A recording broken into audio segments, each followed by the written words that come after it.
flame.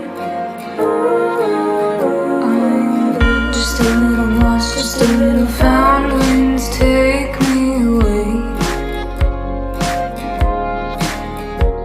You're welcome to come, but don't dare ask me to stay. It goes 1, 2, 3. I'm a memory, figured out the perfect crime. All they'll see is a mystery, it'll keep them up at night, but they'll never know.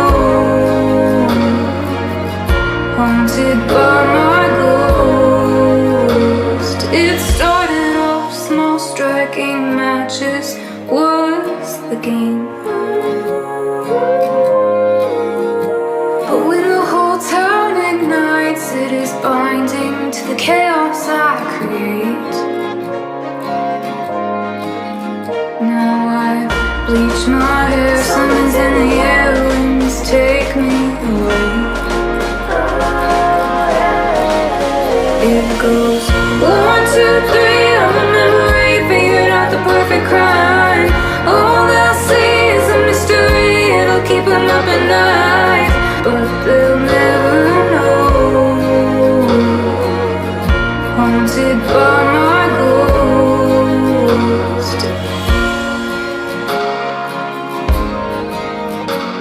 Some heard I live by the sea, or married rich in Tennessee. Some say I was spotted in London or Berlin.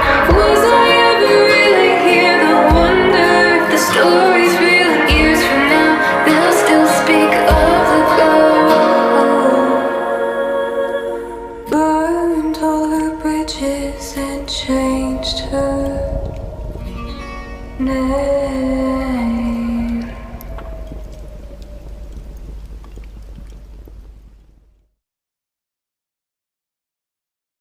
Hey, y'all. My name is Dutchess, and this is Dutchess Discussions, where we talk about true crime and missing cases. And tonight I have a special guest, Crystal's Connections, and she has changed her YouTube name from God's Amazing Grace with Crystal.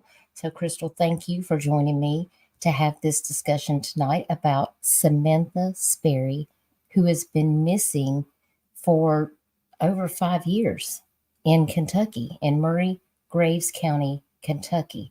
And we also have another special guest. We have Samantha's aunt that's going to be joining us here in just a few minutes. I see her here in the back chat, and I just want to welcome everybody in. Hey, Roxy. Hey, Flies. Hey, Michelle and Allie and Donna. So glad to see y'all here. Thank you for coming over to catch this live stream. This is a really interesting case that Crystal and Michelle and I have been talking in great detail about, and I feel like there's a lot of questions about this case, and I have, I feel like it's a discussion that we need to have. I have a lot of questions about why there's not been arrest in this case. Please go over and hit that like button and share this video out. It helps to get Samantha Sperry's information out onto social media because her family needs to have closure. They need to know what has happened to Samantha. Is she alive? Is she out there somewhere? All of these things matter. All of these things matter. Hey, Christine, thank you so much for joining us. I hope you're doing well. So we're just trying to get back in the swing of things here. So I'm going to bring up Samantha's aunt, and then I'm going to talk a little bit about what we know about this case. And then we're going to ask Samantha's aunt some questions and just kind of get a feeling for what has gone on in this case. And before I do that, I do want to share Samantha's flyer that I made for her. So let me go ahead and bring Samantha's aunt up on screen. Hello. How are you? Thank you for being here. Hello. I'm good. It's cold down here in Western Kentucky. I bet it is. I'm not a fan of cold weather, so this is not my season. It's cold. I'm in South Carolina in Myrtle Beach, and it's pretty chilly here too. So I can only imagine what your weather is like up there. But I just want to thank you so much for joining us on such short notice to talk about your niece's missing case. This case is, it bothers me. It bothers me. And when I saw Samantha's flyer, I just got really concerned, and I thought, she really kind of needs an updated flyer, something that's catchy and that stands out. And that's kind of the flyers that I make, y'all, is I want people to see them on social media and be like, hey, there's a flyer that Dutchess made. Um, and Samantha went missing March the 28th of 2018 from Murray Graves County, Kentucky. And she is a white female. She was born August the 20th of 1992. She's 5 feet 6 inches tall, weighs approximately 120 pounds. She has strawberry blonde hair and hazel eyes. She's a beautiful girl. She does have a nameless missing persons number, 52126, and you can find that nameless missing persons information in the description of this video. And what we know about Samantha's missing case is, well, it's very interesting to say the least. And the poster is kind of a summary of that. Her boyfriend, I guess at the time, Ren Hendrickson and Dusty Holder were the last two people to have been with her when she disappeared. She was wearing a gray hoodie and a gray stretch pants with a red waistband with sneakers. She has a rose with a skull tattoo on her right shoulder, two roses and the word rose on the right side of her lower abdomen, and a tiger lily and sunflower on her left thigh. Her eyebrow and ears are pierced. Samantha and her boyfriend Ren had a verbal altercation at 4250 Tim Road. She got on a four-wheeler with her boyfriend's father and they got stuck in the mud. The father advised that they got lost in the woods where they stayed all night and began to walk out the next morning. The father stated upon walking out, they came out at the bottom of Kaler Bottoms, and we're going to walk through this, guys, on Google Maps so that you can see all of this for yourself. By the bridge near Kentucky 131 and Kentucky 849. And this is where Dusty told her that they could walk to the Kaler Mart where they could get warm and get something to eat. However, Samantha told him she was going to a family member's house, I believe her cousin, if I'm not mistaken, and she was last seen walking toward Kentucky 849. Now, this is an intersection, and so Crystal's going to share her screen with us later on in this live, and we're going to walk through what that looks like, what that distance is, where they would have parted ways. There is a reward that is offered for any information leading to the arrest and conviction of the person responsible for Samantha's disappearance. And you can share this poster. You can find it on Twitter, my Facebook page, as well as my YouTube community wall. And you can contact Graves County Sheriff's Department at 270-247-5401. 4501. Is that not right? The 4501? Yes, but you said 5401. Oh, did I? I'm having y'all. It's been a day. We didn't have volume on this StreamYard for a good 45 minutes because it was the whole thing. I was having technical difficulties again. But I do appreciate y'all coming over to listen to this story about Samantha Sperry, because I think it's very important and there's a lot of information that I want to walk back for people just to kind of let them know what's going on in this story. What can you tell us about Samantha and her relationship with her boyfriend, Ren Hendrickson? Well, they had dated earlier in Samantha's life when she was a teenager. And then through him being arrested multiple times, it just fizzled out. You know how long young love is. And then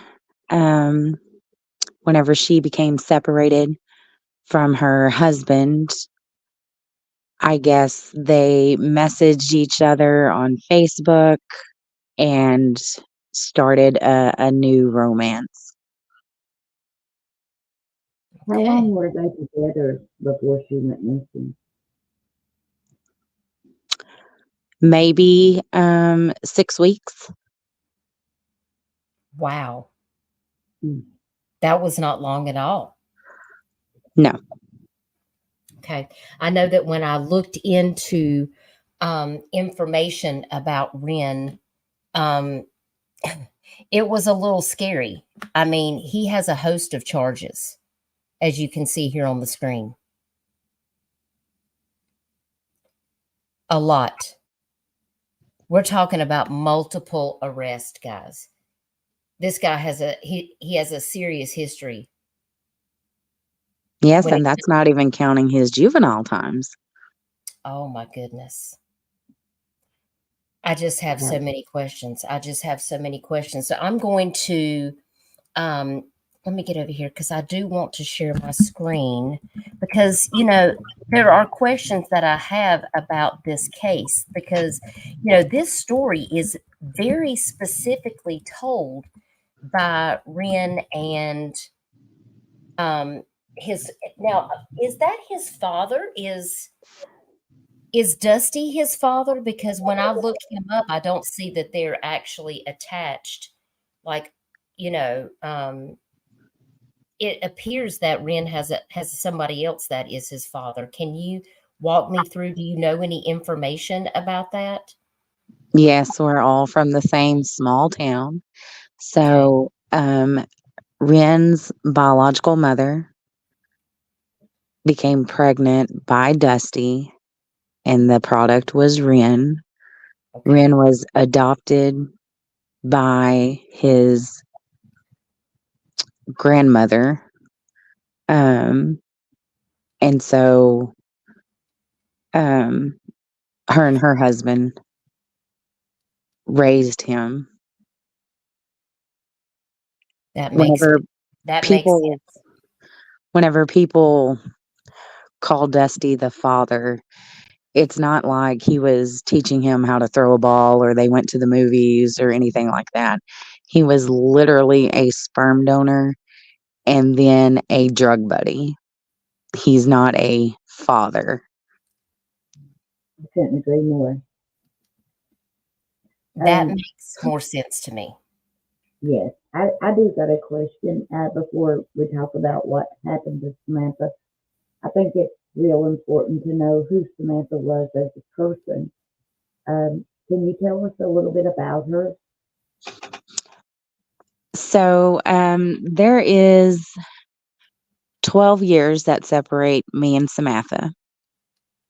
And I was there the day her mom went into labor with her. I was there when she was born. Um she was a stubborn little girl who grew up to be a stubborn woman.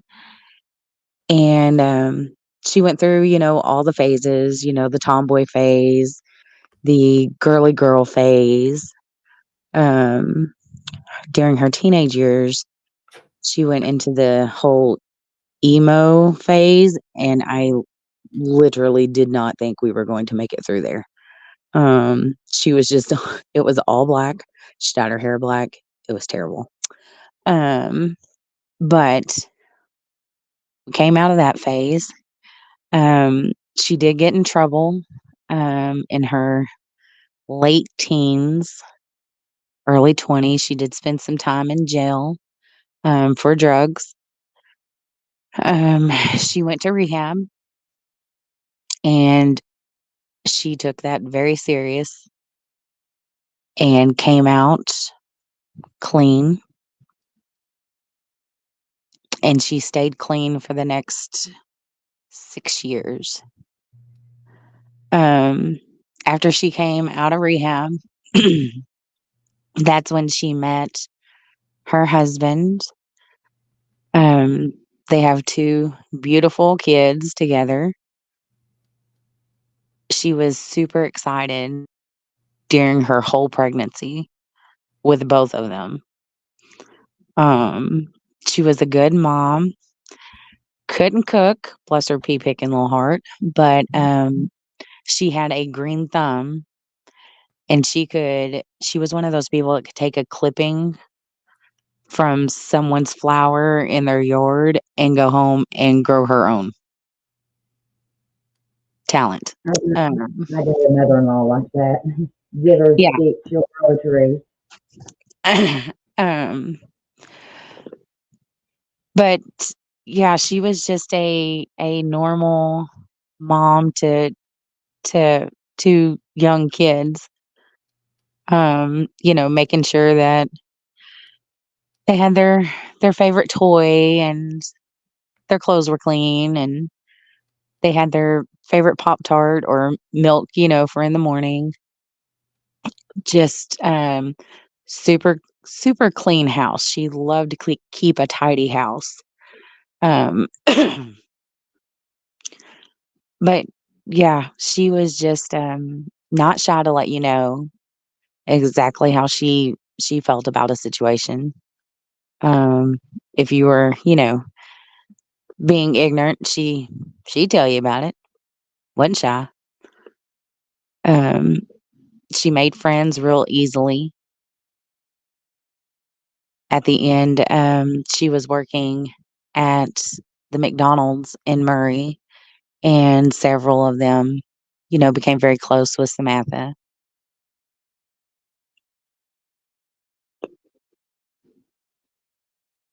So How did when you I read get this story, I think about, a video that I remember seeing on Facebook, and I want to share that with you guys now because this story has actually went to like the big news stations. Like this has been covered on NBC.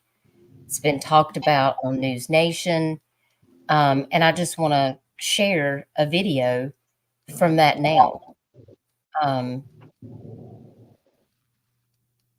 His mother, and says that he's taken an amount of pills, a large amount of pills, and that he's going to kill himself, and that he's running out in the woods. He's made a call to her, a FaceTime call, and he goes missing. So from that point, his family contacts law enforcement, and we become involved in the situation at that time.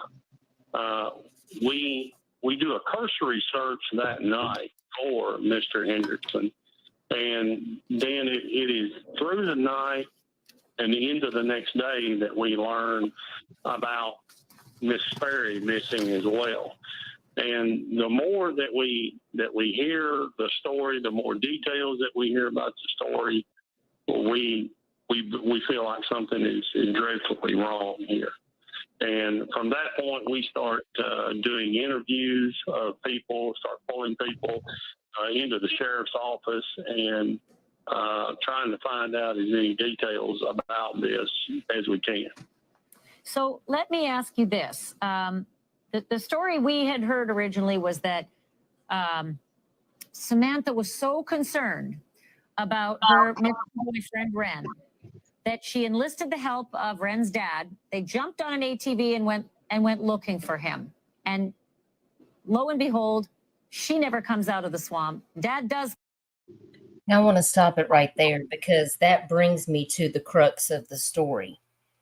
Is supposedly Ren and Samantha had some type of verbal altercation at the home of Paul Holder, which is Dusty's brother. And from whatever happened, there's supposed to be this verbal altercation, and Ren leaves. And supposedly, Ren leaves in her Taurus, in her Ford Taurus vehicle.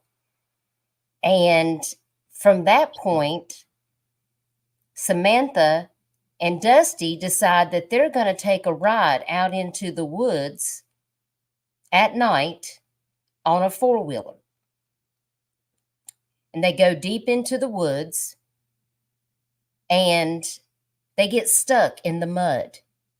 And Dusty tells the police that they had to run the four-wheeler all night long for heat. And then it ran out of gas. So when it became morning, I'm assuming daylight, because he said they could not find their way out of the woods, they were able to walk to the nearest, opening because it was daylight. And that was where they merged in, out from these woods. And that is when I guess Ren had this breakdown, and threatened that he was going to harm himself, and disappeared into the woods himself. What can you tell us about that? So that is the story that Dusty tells, that they went four-wheeler riding and became stuck and did not walk out until the next morning. Right. However, there was only one set of footprints. Highway Yes. 131 is a major highway. It was a work day, so the road is heavily traveled. Crystal, won't you share your screen with your map, and we can all take a look at it together, because we were just reviewing that. I think this would be a good time to bring up the map for us to just walk it through for people to kind of show like the area where all of this is taking place. Because I think once I saw it for myself on the map, I really was shocked at how closely all of this area was that this took place. It's not like it was a long distance apart. It wasn't like it was miles and miles apart. So she's going to take us to that area now. Show us where the home of Paul Holder is.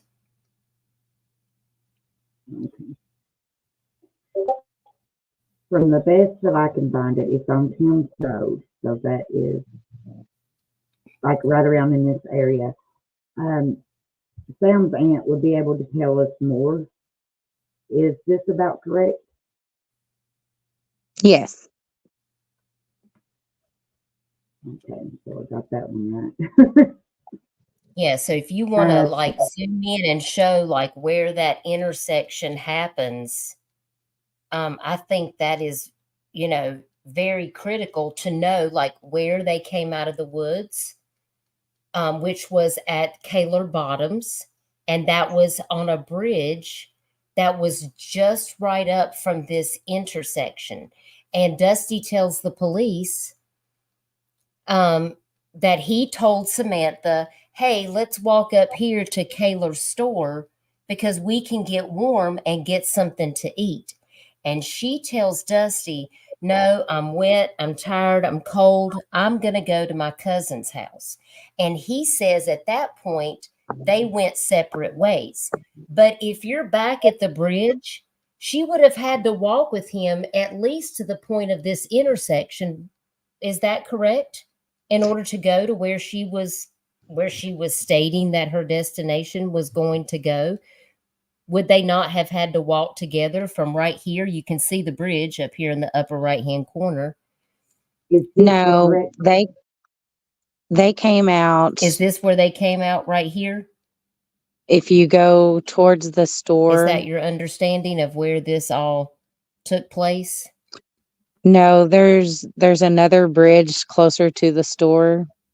Okay. Yeah, take us down to the bridge, Crystal. Well, I don't know if it's the same bridge. They would have came out. The store would have been to their right, and Highway 849 would have been to their left. Okay, so is it in this area though? Yes. Yeah, so Okay, go back to the so bridge it where is. you were just at. Okay, I was at this bridge, but Yes. then there's one right here. Is it a big bridge or no? No, it's Okay. just little country bridges.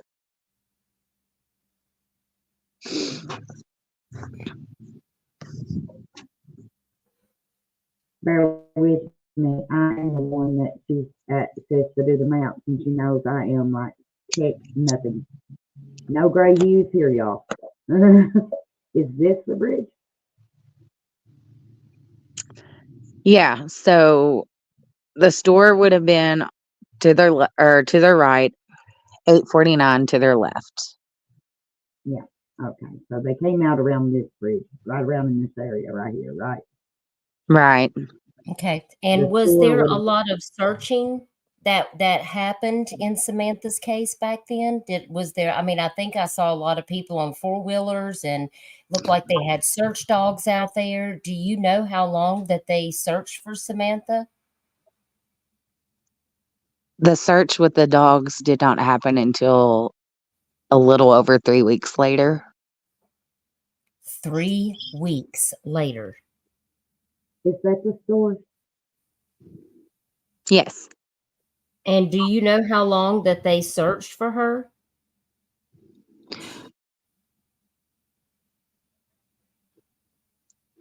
Multiple days, Okay. but not always with dogs. Okay. Sometimes it was just volunteers. But correct me if I'm wrong. They never really searched until Ren come out of the mountains, Right. right? Right. Ren was somewhere for 5 days. Hmm. He came out on April the 1st. Toaster, this is in Murray, Kentucky. And No, this is in Kaler, Kentucky. Oh, it's in Yeah. Kaler? Okay, because they said she went missing in Murray. At least that's what it has on She her NamUs report. lived in Murray. Okay.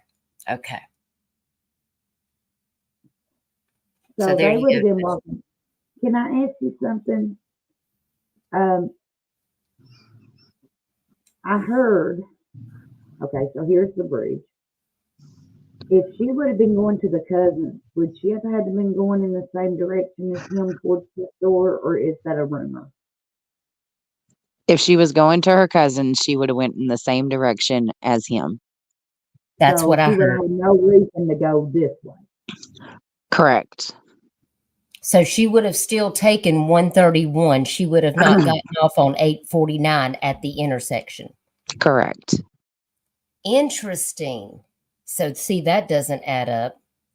I've just gotten a Another lot thing, of red flags about this. nobody saw her walking towards the other. Correct. Correct. No one has came forward and said, yes, I saw her that day. I myself had breakfast every morning at that Kaler store. So if she would have went to the store, they would have told her, your aunt will be here in like 30 minutes. Just hang tight. Or someone would have called me and said, hey, you need to come down here. Right. My other question was when Crystal and I were looking at this earlier on the maps, it looks like this is a pretty large river that runs through there. Mm, It's okay. more along the lines of a creek at that At that juncture. particular area. Okay. Yeah. So show us the area, Crystal, that you were showing me, because it looks like there's some areas in there where it may be fast running water. Because my first question is, could she be in the creek? She could be in the water, yeah. And I just wondered if anyone Yeah. had searched for her in the water, or did anybody drag the creek area or the river? Did anyone look for her in that area? Do you know if any search and rescue teams were called out to search that area? They did search with water cadaver dogs.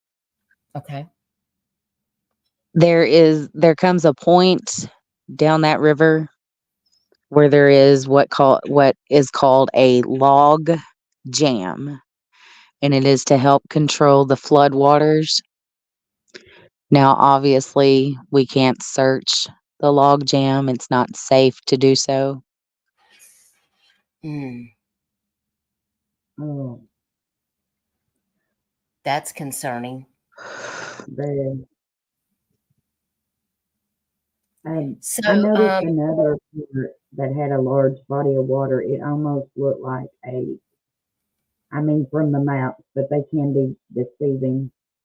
Almost looked like a strip mine. Let me see here. was that near Paul's house? Yes, I'm trying to locate it again.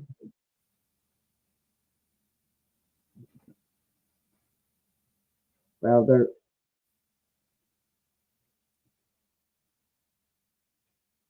that wasn't the one, but that's another body of water. Looks like That's the behind pond it. on Paul's property. Interesting. Was Yeah, and that it did good? look like there was a strip mine that was kind of near that area too. So if they take off into the woods, just trying to, decide. These people were born and raised here. It seems like if you're only going approximately in a circle, maybe 5 to 8 miles, you would know where you were. I mean, we're not dealing with, in an area like where Crystal lives that has a lot of mountains and things like that. Like, this land looks pretty flat in comparison to some mountainous areas that I've encountered in Tennessee and Kentucky. That's So correct.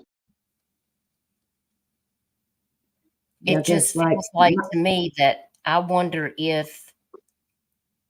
what are your thoughts on this? When I first saw this case, the first thought, in my opinion, that I had to myself was, I'm not sure she ever got on that four-wheeler and went into the woods with Dusty, because I'm not sure that something didn't already transpire.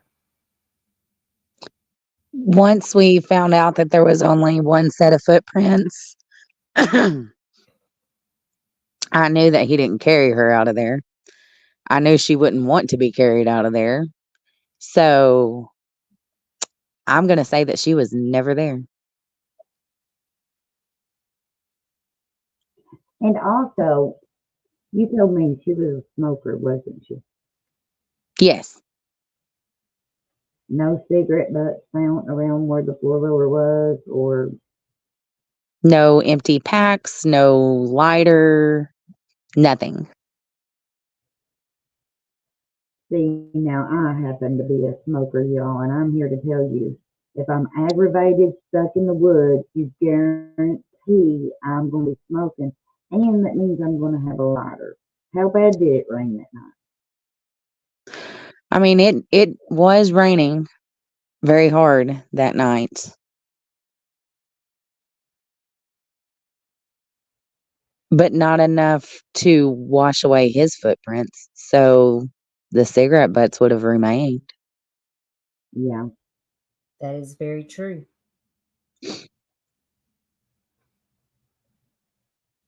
Now, do you want to tell us about the keys, or The keys to they her said car is a very interesting story in itself. It depends on what interview you listen to or post that you read from the Grays County Sheriff's Department as to the location of those keys. Sometimes those keys are down there at the four-wheeler, which, how could that be if Ren is driving it? She only had one set of keys to that car. The other place that the keys were supposedly found was in a bag where Rhen allegedly was at in the woods.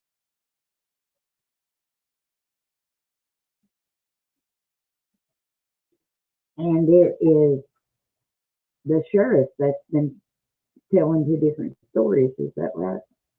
Yes, that is correct.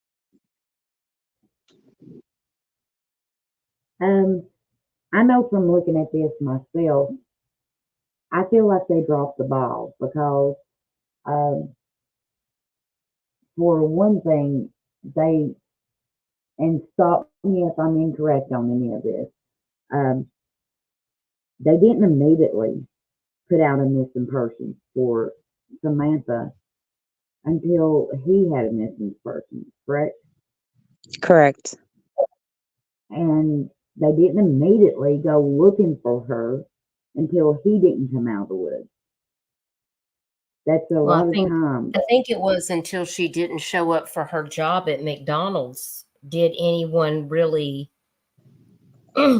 realize that she was even missing. Whenever her car was found at Dooms Chapel in 131, Mm-hmm. her mother was notified by Samantha's brother that her car was down here. And her mother went to McDonald's to see if she was at work, and she was not. She did a no call, no show. Crystal, can you take us to where the car was located and how far from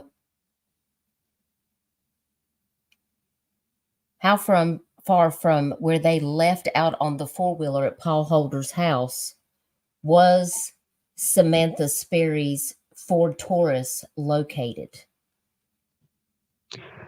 Well, if I was standing at Paul's screaming, you could have heard it because it's just across the woods.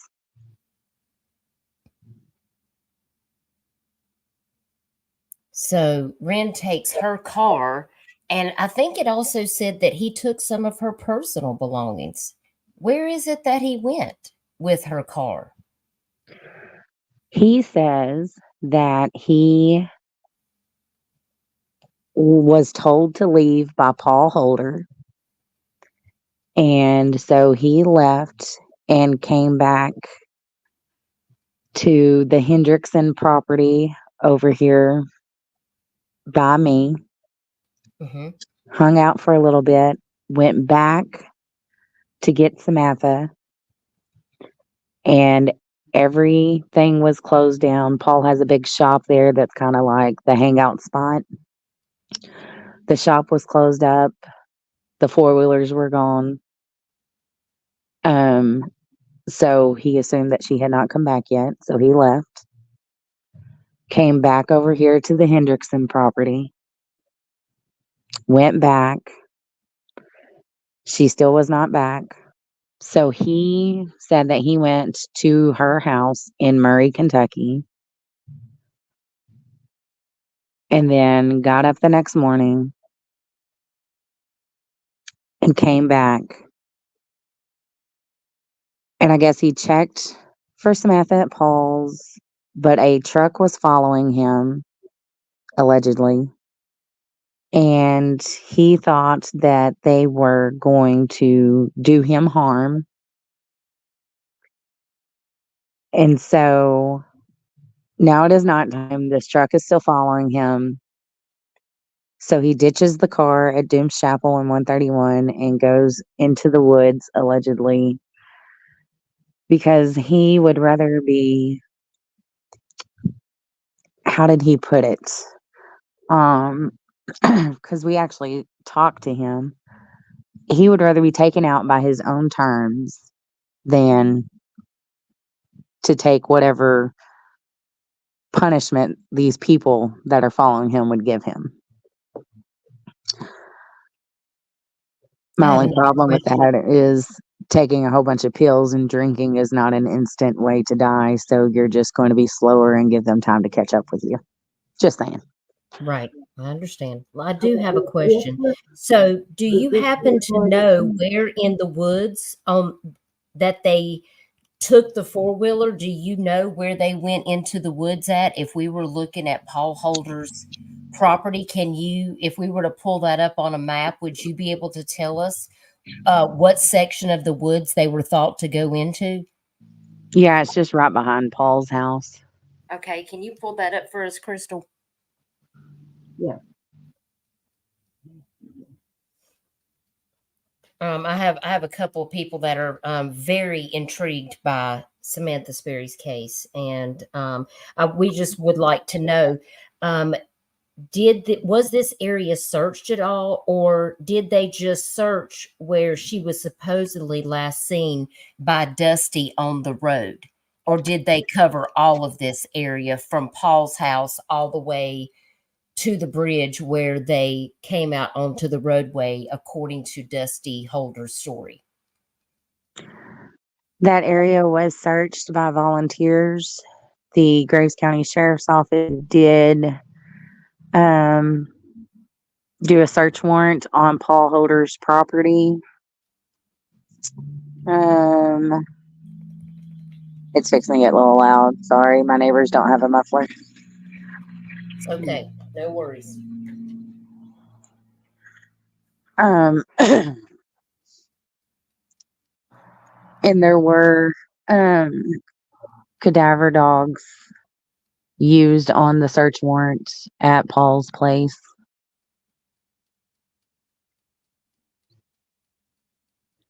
So his house is here. The car is found right in here.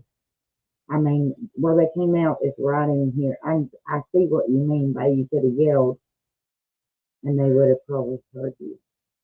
I mean, so they went in right back through here, right? Right, and it would have been behind, the houses that are facing 131 down there to the bottoms. Coming out right around in here.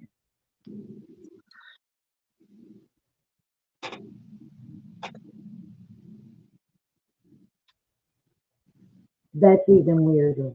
I mean, that Okay, so what are we looking at now? well, they went in behind his house here. Okay, so can you zoom in for us? Because that's really hard for me to see. I'm blind. I'm old.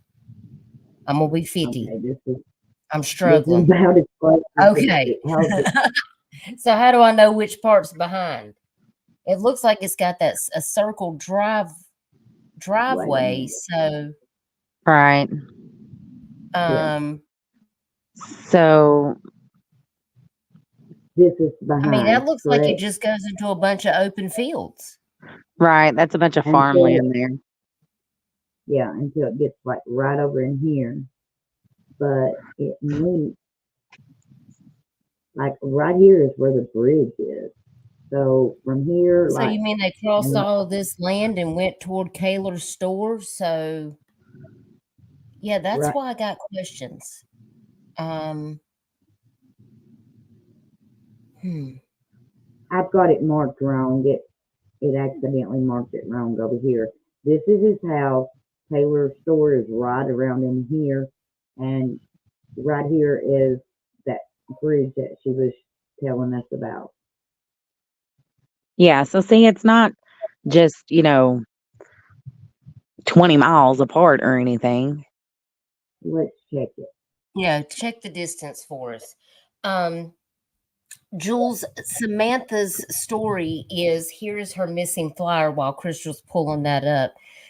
She's been missing since March the 28th of 2018. She is personally from Murray, Graves County, Kentucky, but actually went missing in Taylor, Kentucky. And she is a white female. She does have a nameless missing persons profile. Her boyfriend, Ren Hendrickson, and his father, Dusty Holder, were the last two people to have been with her when she disappeared. They were over at Dusty's brother's house, which is Paul Holder, and apparently her boyfriend, and she got into a heated argument, and Rhen left the house in her vehicle, and apparently, according to Wren's father, Dusty, he and Samantha took off on his four-wheeler out into the woods, and they got stuck in some mud. They had to run the four-wheeler all night in order to stay warm, and the four-wheeler ran out of gas. So they had to end up walking out of the woods in Kaler Bottoms, which was next to a bridge, because apparently they got lost in the woods. So they had to end up staying there all night.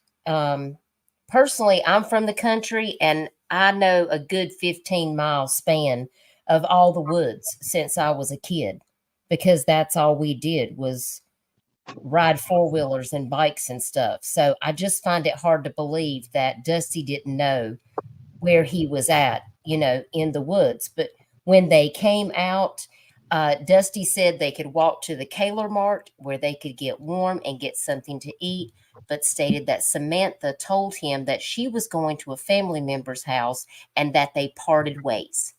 And I understand there is still a $10,000 reward for any information leading to the arrest and conviction of the person or persons responsible for Samantha's disappearance.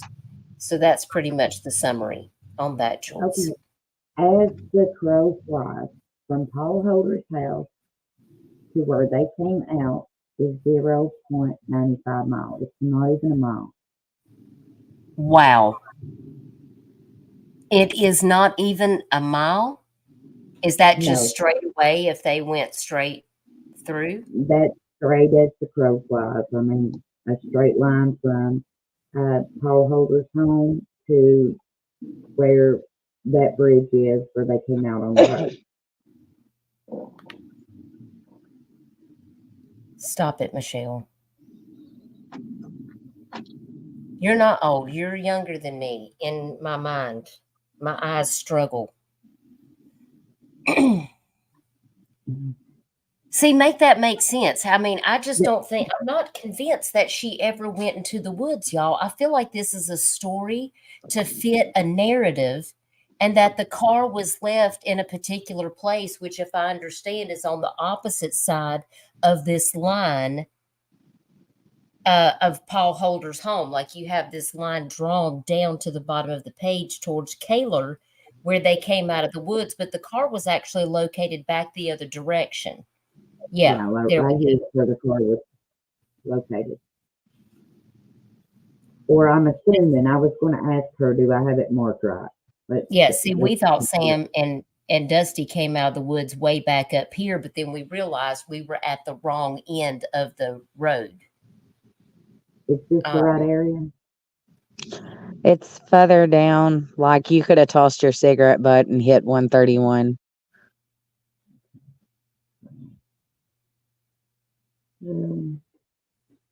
Get this right in.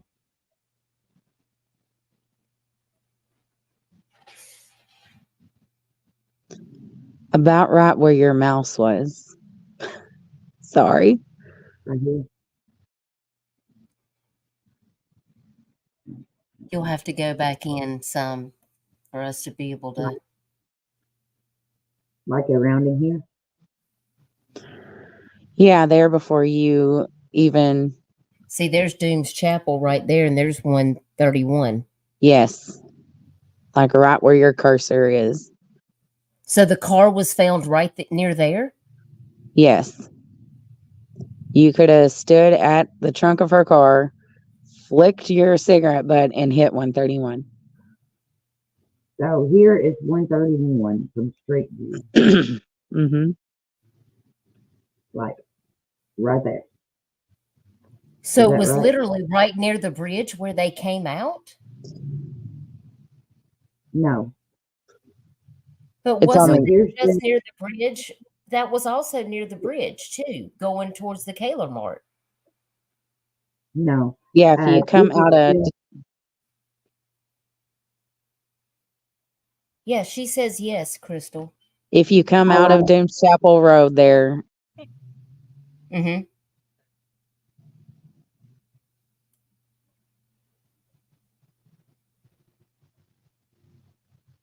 And then this is 131. Have I lost you? Can you hear me there? Yeah, Yeah. you're really faint, Crystal. Can you come closer to the microphone? Okay, can you hear me there? I can. I may have to turn your volume up because I still can't hear you really well. Let me see. I've got my volume up over there in the moment. You sound like you're kind of like really far away from your microphone. It's them settings. I told you I don't know what they're for. Gosh, what am I going to do with Can you hear me? I Am can I hear you, any just sound better? kind of far away. We're going to have to start pressing those buttons on your settings. Okay, I'm gonna bring this down and see if I can't fix my settings. Okay, so if we're looking at Dooms Chapel Road, and if you follow 131, that should take you right down to where the Kaler Mart is, right? Yeah, it should be a mile or less. Let me ask Google. Google, Okay, how so we'll far come is down here. Oh, I see. from the Kaler Mart? See, there's Tim Road. Yeah.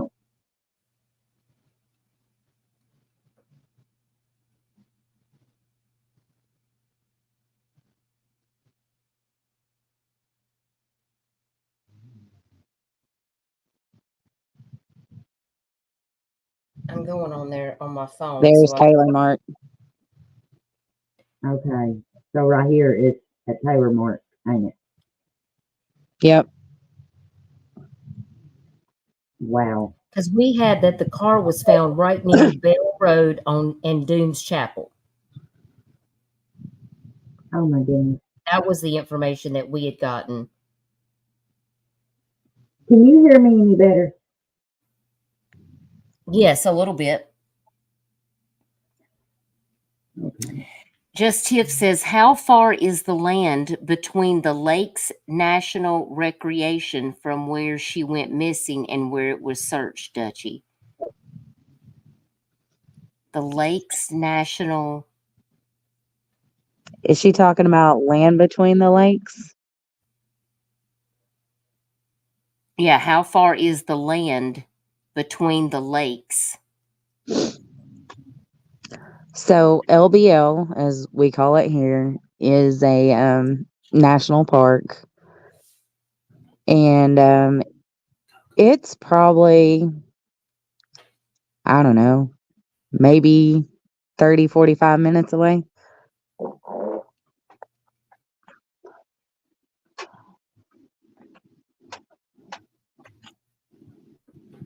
She says yes. I'm That's still what she says.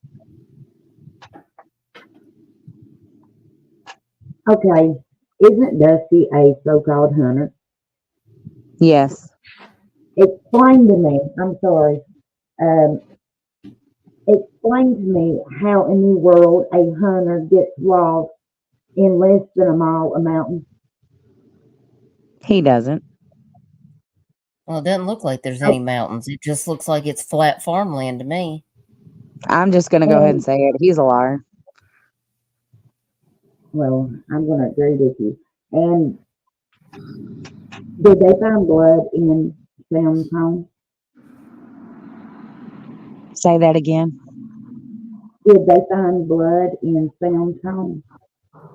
Yes. Was it a large amount of blood? Did they say?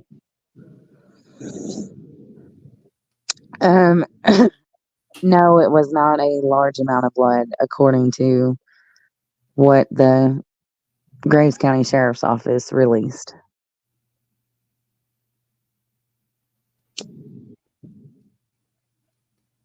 Did they say what area of the home it was found in? Are we done with the mount? But it was in the home that the blood was found, correct? Yes, it was in Samantha's home. I don't think they ever said what area of the home, whether it be living room, kitchen, bedroom.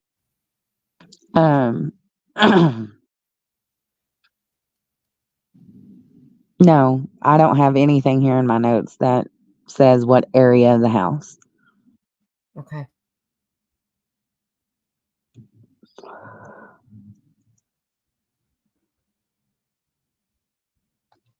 Um,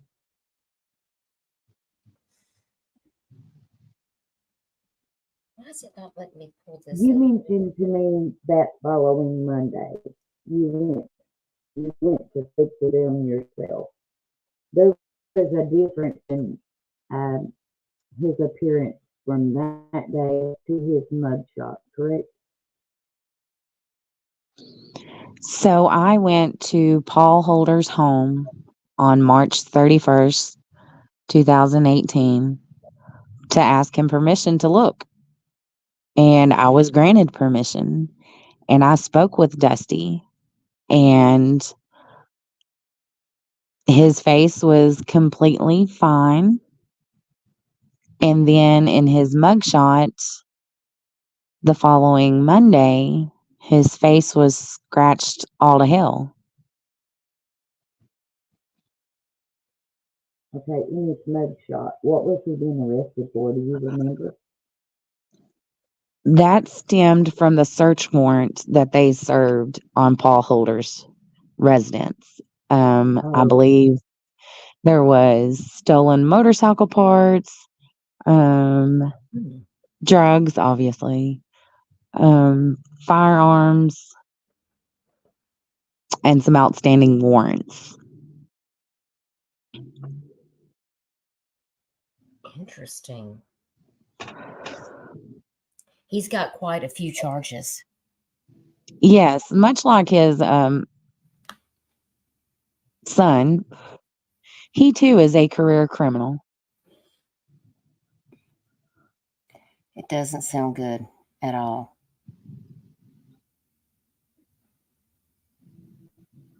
what do you think happened? Well, there could be, several things that happened. Um, they could have got a laced batch of meth, and she OD'd, and they panicked, and they don't know how to unravel the tale that they have told. I don't really believe that one, but it is a possibility. Another possibility is that the argument did not take place at Paul's, but took place at her home. And Samantha, much like her aunt, can be very mouthy, and things just went too far. That is a possibility. Another possibility that has been mentioned time and time again was that she herself either owed a bunch of money, was fronted drugs, and they took her to pay off that debt and basically trafficked her, or she was given up to pay off someone else's debt. Mm. That's scary. Now I can hear you great. I figured these buttons out. I see that you did, because I couldn't hear you before, and now you sound great.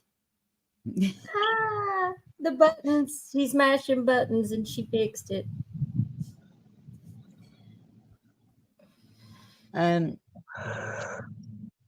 When I look at the map, it's such a small area. And her car was literally at the end of Dooms Chapel Road, which if you just go right down 131, it takes you right into Kaler, where they came out of the woods. It just seems like that Ren is the responsible person in whatever happened, and that his father contributed to helping do something to cover it up. That's how this plays out, in my opinion, in my mind, when I look at all of these details. It just, because some of the story, it doesn't add up to me. A And lot of the story doesn't add up. I just wonder why law enforcement isn't taking this more seriously. Were they Well, ever gave lie detectors? Dusty and Rhen were both given lie detector test. Yes. Were they sober when they took it? From the information that I received, Rhen could not complete his the first time that they tried it. And so the next time that they done it, they did give him medication. Which to me, what's the point of doing the test then? Because you just gave him medication to calm him down. Whoa, So wait. You said that was they gave stupid. him medication? What? Yes. Yes. Why? I have never heard of anybody having to take medication in order to take a lie detector test. That's going to cover up his emotional response. Yes. Well, he has no soul, so there's no emotion, but yes, that will affect your heart rate, which Yes. is what the lie detector test is monitoring. Well, you can just throw that right out the window because what good is that doing? That test doesn't mean a thing. Right. Michelle Macklin, my moderator, says, do you think she would have went with Dusty into the woods at night if she had a fight with Rhen? No. Yeah, I think that's odd. If I have a fight with my husband, I'm not going to ride off into the woods with his dad while he's out taking my car and doing something else. I just feel like that's a cover story. Right. And I'm just really disappointed that Graves County has not, It's you know, Kentucky. well, we've talked about a lot of cases in Kentucky, Crystal, because that's where you live. And there's tons of cases that I feel like are not getting the attention that it needs and deserves. It's just like in Elena Hembry's case. Well, like, one of the things that also hindered this case was the sheriff at the time. He himself had a drug problem Oh. and was brought up on charges for stealing drugs from the drop box. You know, whenever you are no longer taking medicine or for whatever reason, you take it to the drop box so that way it can be disposed of properly. And he was just taking the medicine out of there and using it. Another thing that happened when DNA was gave, it was lost, wasn't it? Or something like that. They had to give it twice. Yes. Samantha's mother gave twice, and her sister also had to give twice. wow. So did they lose it? Am I It remembering was, that correct? yeah, it was lost or destroyed. This is so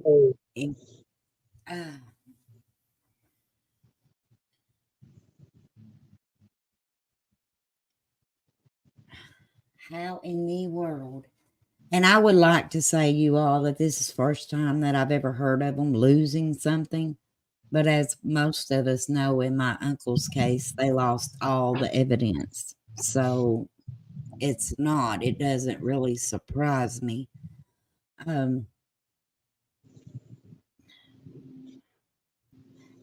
It angers me, to be honest, because there is a window when somebody goes missing that people, I mean, you really need to be on it. And it's like they were sweeping it under the rug and not taking it serious. And until he comes out of the mountain, I mean, they're not searching for her.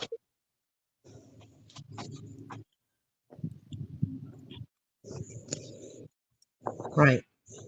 And are they just taking their word on it? Because when was the last time somebody other than these three people saw Samantha? I do believe it was the Sunday before.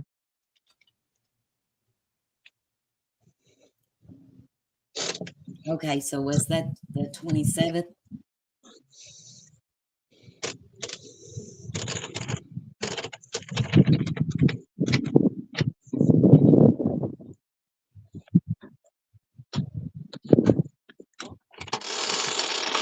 Yeah, so she went missing.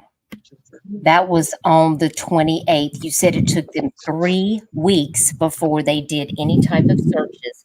So once they conducted this set of searches with and without the human cadaver scent dogs, was that the only set of searches that was ever done for Samantha, or did anybody ever come back and investigate? I mean, I'm certain that you guys did put out information like to make hunters and things like that aware, like, hey, if you find any remains or bones or anything like that while you're out hunting, please do report that immediately to the sheriff's department. Yeah, we are a big hunting area. So of course, every hunting season we put out a reminder, and there are hunters that will find stuff, that they are unsure of. Because it's hard to determine whether a bone is an animal bone or a human bone.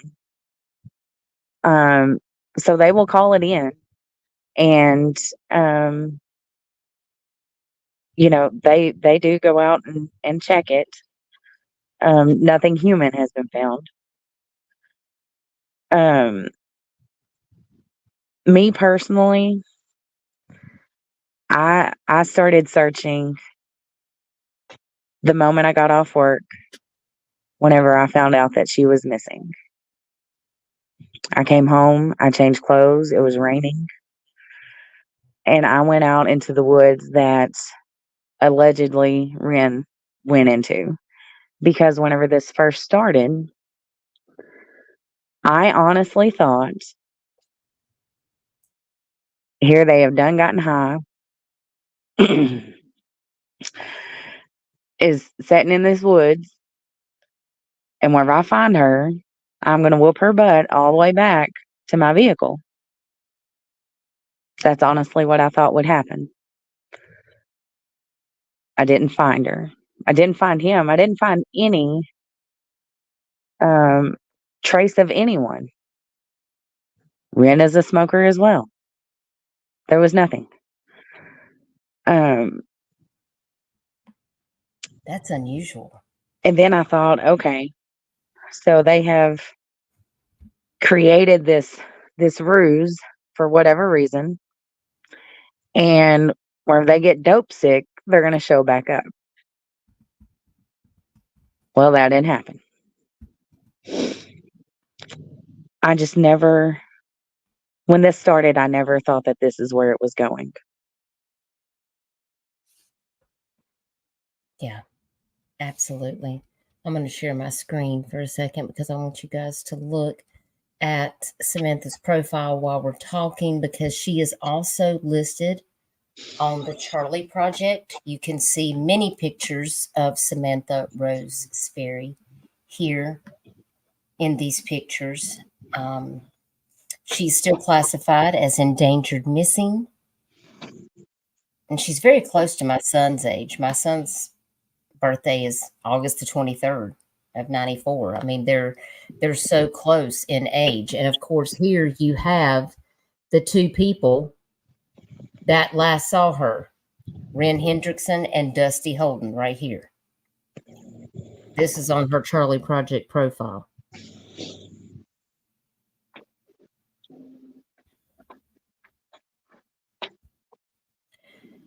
And it does say that she was struggling with drug addiction at the time of her disappearance. She'd been through a rehab program before, and her aunt had planned to suggest he go into rehab again? Was that you? Yes. Okay. Whenever I found out that she had relapsed and was hanging out, dating, whatever you want to call it, with Ren, I sent her a text. And I said, big girl, that's what I called her. She was my big girl. I said, you've been down this road. You know where this road leads.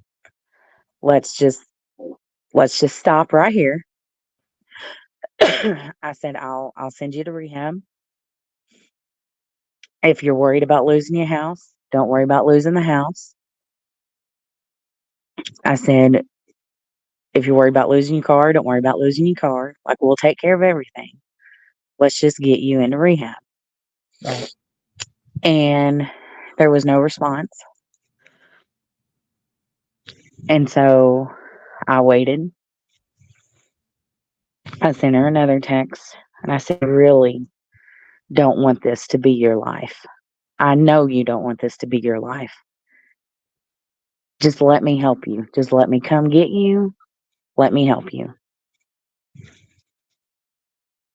No response.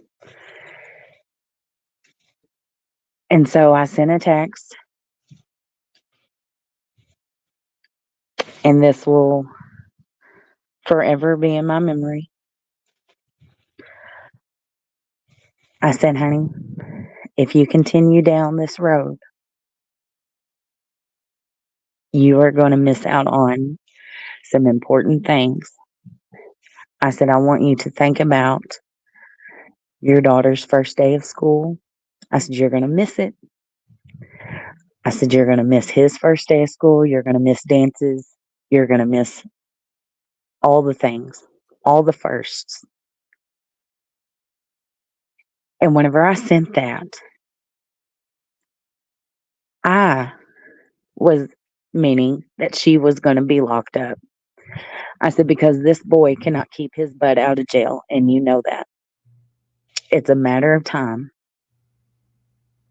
I did not mean that she would not actually be here for those moments. Right. I'm so sorry. And she responded to that. And she told me I didn't know what I was talking about. And how good of a man Ren was. And how, and forgive my language, but how shitty of a person I was because her kids got taken from her, an emergency custody situation happened. And so her kids were taken from her. Right. And she said that Ren was the only one that had been there for her. And as far as my offer for everything, fuck you. Yeah. I'm so sorry. But she's not thinking in her right mind because, when people are in addiction, it's not who they really are. Right. So don't ever blame yourself or take that personally because she sounded like she was in a desperate situation. And it just like when I read this right here, there's only one set of footprints around the four-wheeler when they did the ground search, and there was only one set of footprints leading out in the woods.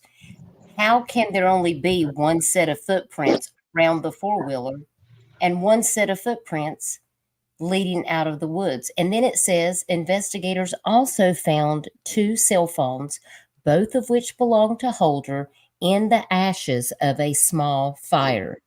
I'm sorry, why did you burn your cell phones? Right. Evidence. Destroying evidence, in my personal opinion. That's what that sounds like. And in my personal opinion, there's one set of footprints because the four-wheeler had to be planted there, and one person took it into the woods. Yep. And that one person had to walk out. I don't think she was ever in those woods. You know, and it also says that Ren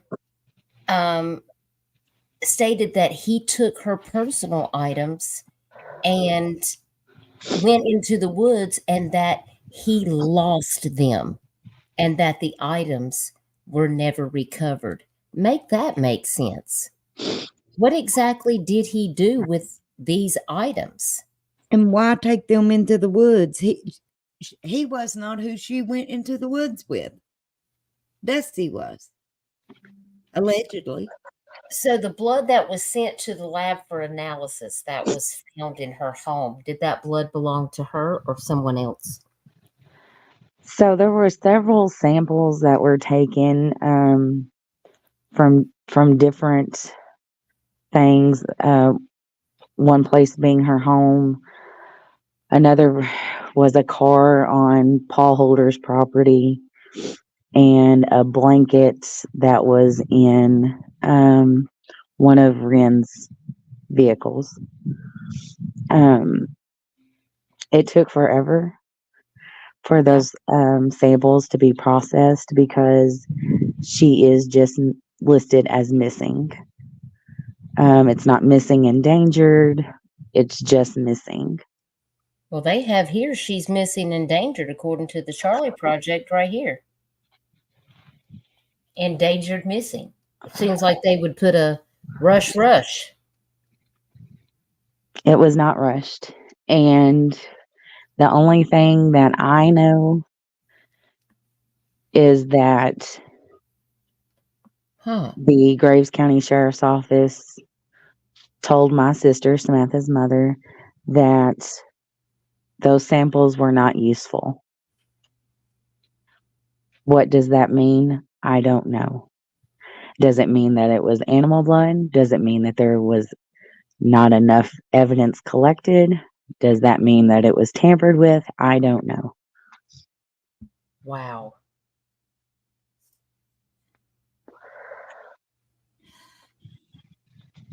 I'm sorry, but the police have dropped the ball bad on this case. Yes. I'm starting to wonder if a certain cop that we've all heard the name of used to work for Graves. I'm sorry, but it's... So Samantha was separated from her husband at the time of her disappearance, and they shared joint custody of their children. How long had she been separated from her husband at the time? Maybe a little over 2 months. And did he live close by? Yes. Okay. And what was his response to all of this happening? Can you give us any details on that? Well, he was heartbroken whenever the separation happened. He was the one to file for an emergency full custody of the kids.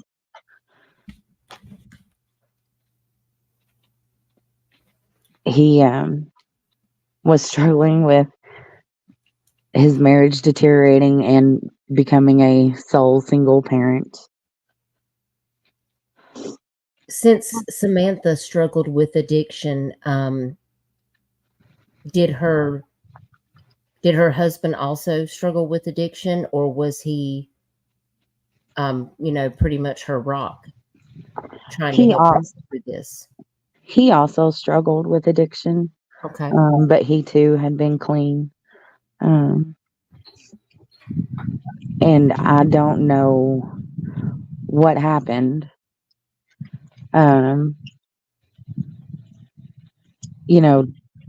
That made Samantha go back down the road of addiction. I don't know if, just stress became too much or what happened. Right. I just wondered, because I didn't know the circumstances or the, how they left things with this separation, and I just didn't know if you felt like that this, did he know Ren? Did they have any type of encounters? You just want to review everything. I'm sure does she have a phone? Were they able to collect digital forensics to look at the last people that had messaged her? Did they check her Facebook, her Messenger to see if she had received, any threatening messages, or if there were any details on her phone? Do you know about any information with that?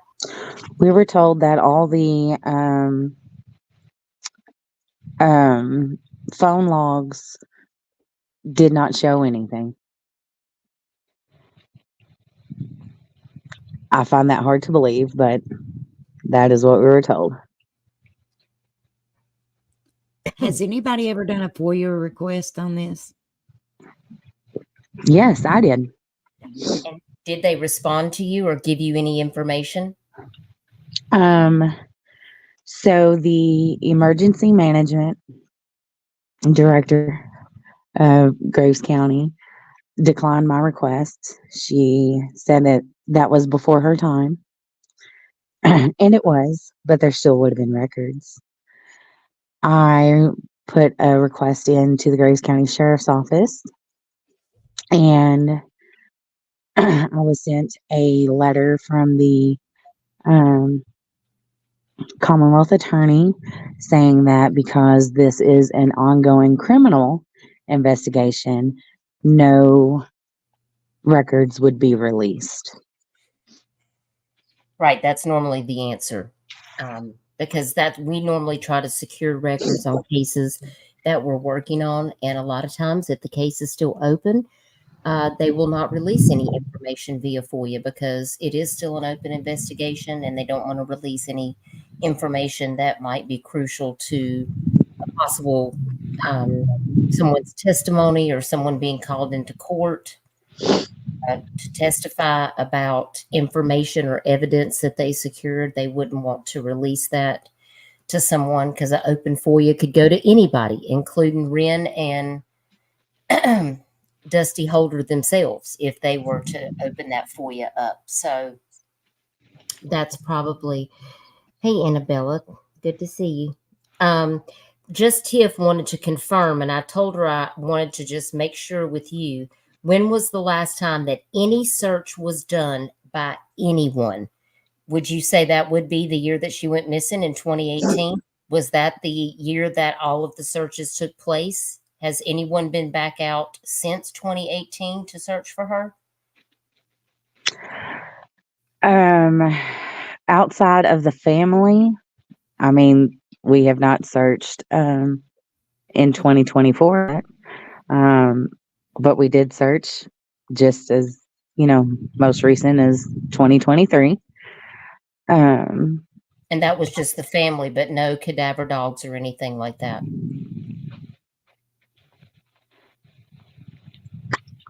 Trying to think. 2023, no cadaver dogs. That is correct. I have a few people that's wanting to know. We have a lot of people here on this platform that do all types of things in their real life. They, they do. We have people that have been out to search on other cases, and if you ever want to have another search or have somebody to come out, let me know, and I might can connect with some people that might be able to maybe come out there and see if they can offer some help, to your family. I really just want you guys to be able to have closure, to know exactly what has happened. And do you think that Samantha is out there alive somewhere, or do you think that something tragic has happened and that she's no longer with us? I would love to say that she is out there somewhere, just because I miss her and I know. Just want to hold her and just hear her say, Annie A. That's what they call me. But it has been too long, and I don't think that she is with us. You said earlier about the spot in the river that was too dangerous to search. What exactly makes that spot too dangerous? Have they told you? It is a log jam. So they have placed timber trees in the river to create kind of a dam situation. So you know, you could get stuck in that, drown.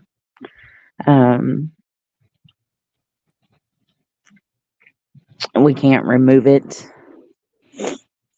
We did check with the Army Corps of Engineers, Yeah. but we are not allowed to disturb it.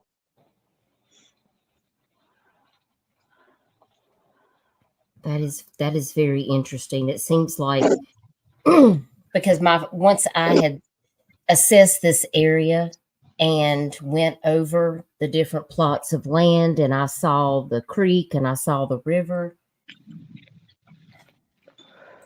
that was the first instinct that I had was, what if she's in the water? Yeah. You know, because if they did have search and rescue people to come out and search and do it like a grid search, they have a method to how they set this up to make sure that every, so many feet between people are covered, and then using the dogs on top of that. Yes, I became certified in search and rescue. That's wonderful. That's Um, Yes. I have some very good friends that are involved in search and rescue, and I have a lot of respect for Billy them. And it's not easy to be able to go out there and do those things. It takes a lot of time and effort. And, I just want to give a shout out to all of my people out there doing the real deal with the search and rescue. Because without y'all, a lot of these families would not be getting the answers and the closure that they deserve. And just like I have a case here locally, we had search and rescue team come out, Brad with Wings of Hope. They came all the way from Wisconsin to search all the way here in South Carolina. I mean, some of these people travel the distance to do what they can to help families. And I'm just surprised that they didn't utilize more of that earlier on in the case. It just, looking back through the several files and that I saw, the videos, it only looked like there was just a short set of time in 2018 that they actually brought, cadaver dogs out there. But I didn't see any other reports other than the family just stating, that you guys were still searching and asking people that if they saw anything, if hunters came upon something that, could possibly lead to any information about Samantha, to please report it. And that was one of the reasons why I was asking. the last official search that the sheriff's department and emergency management done was in February of 2019.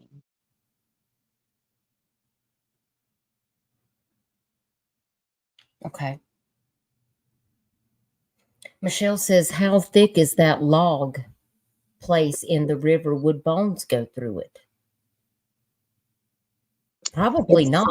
It's a thick dam. How about water cams?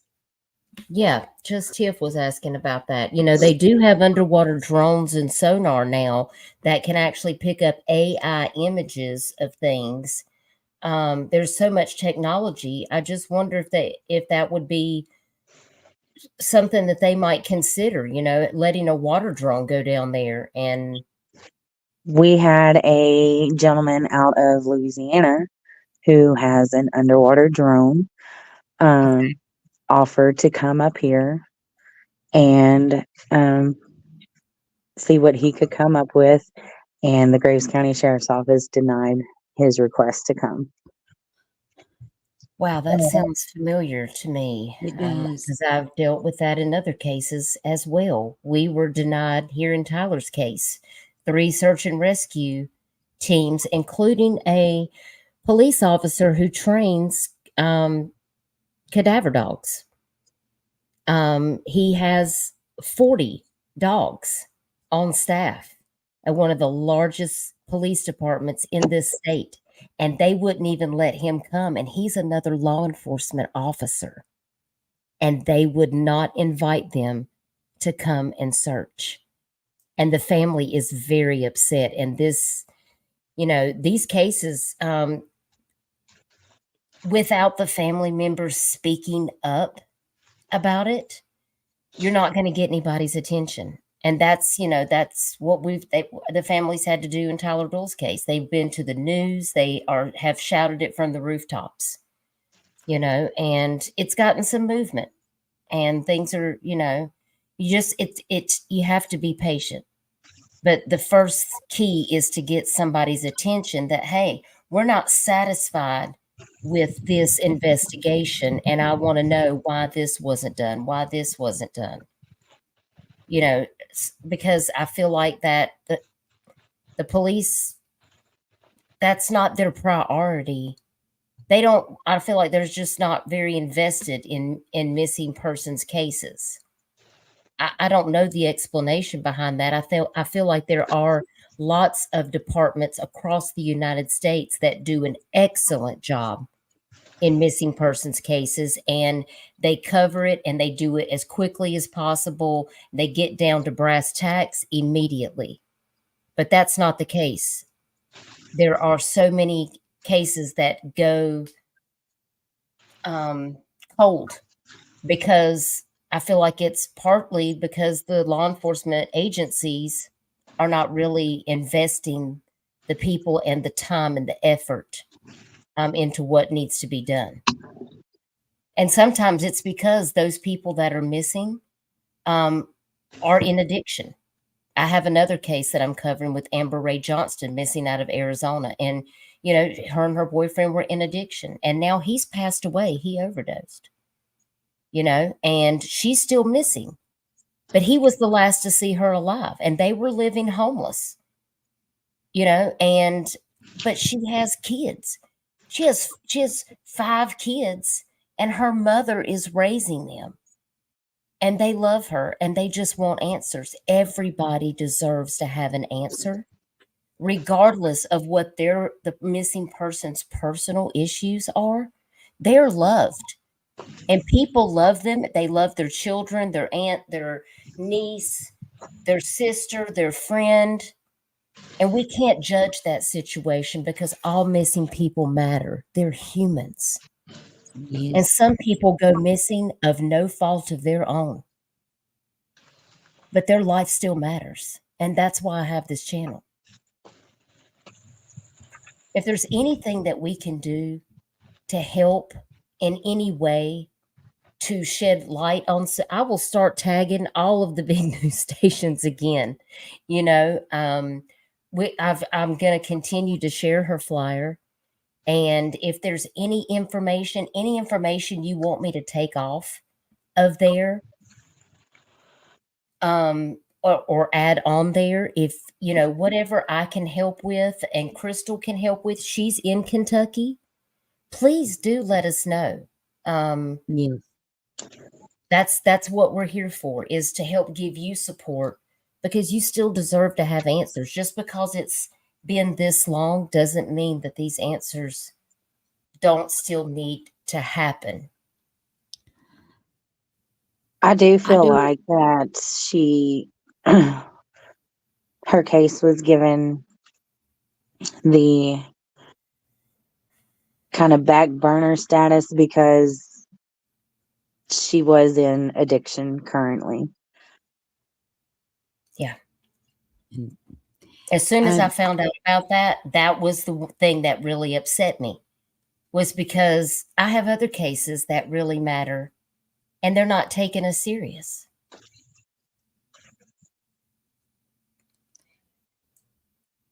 What you turning your camera on for, girl? I didn't mean to. I meant to try to mute. I have a question. Is KSP involved in this case? Do what now? Is KSP involved in this case? No. I wonder They why. gave a reason why not. Have you guys? They said that they were given the case file and that they would not have done anything any differently. That it is going just as it should. Oh, really?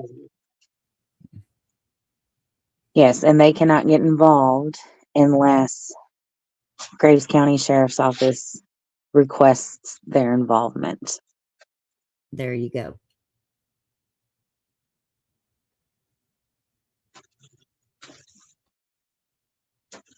You see, something bothers me, though. They've told her this is an active criminal case, not an active missing case. So what do they know? That makes it a criminal case. And if it's a criminal case, why are they not getting KSP involved? Have All you? good questions. When's the last time you spoke to the police about this case? I mean, whenever I get a tip, and I just got one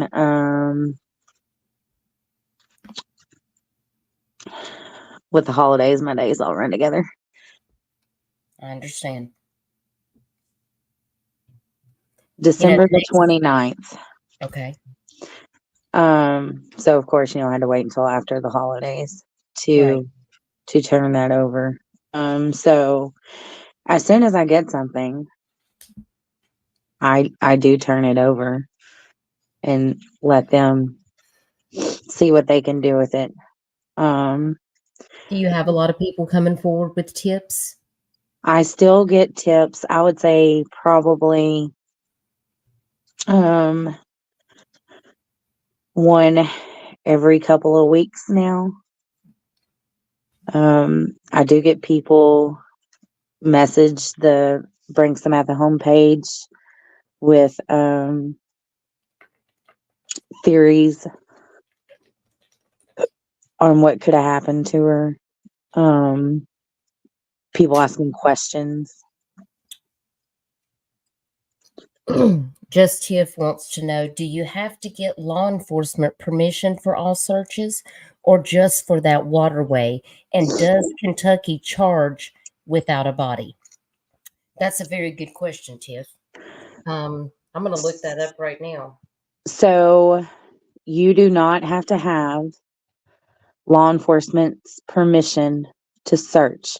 You have to have the landowner's permission to search. As far as like the underwater drone guy,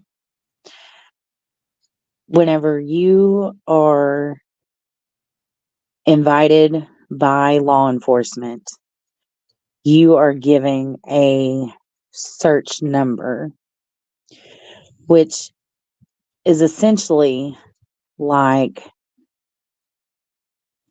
an insurance number. So the county's workers' comp insurance would cover should anything happen.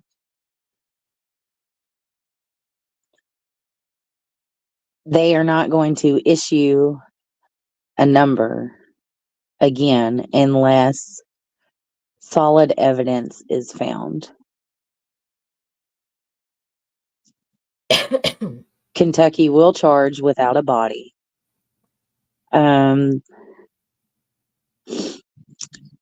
Whenever I last spoke to my sister about it, thank you, Jules. She said that it was a circumstantial case and they feared that they would not get a conviction.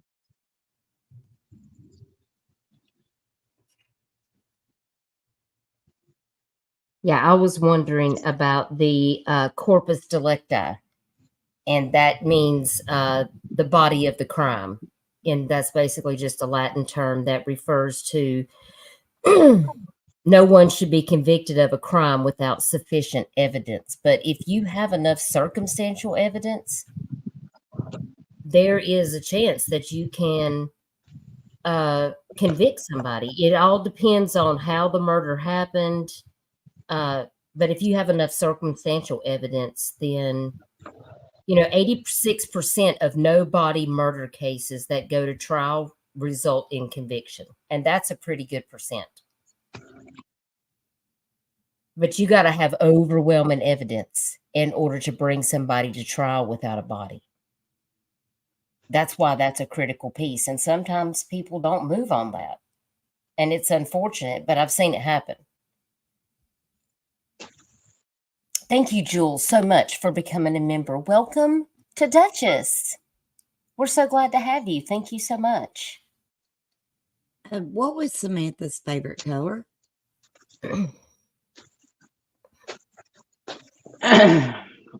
What was Samantha's what? Favorite color. Did she have a favorite color? Any favorite things?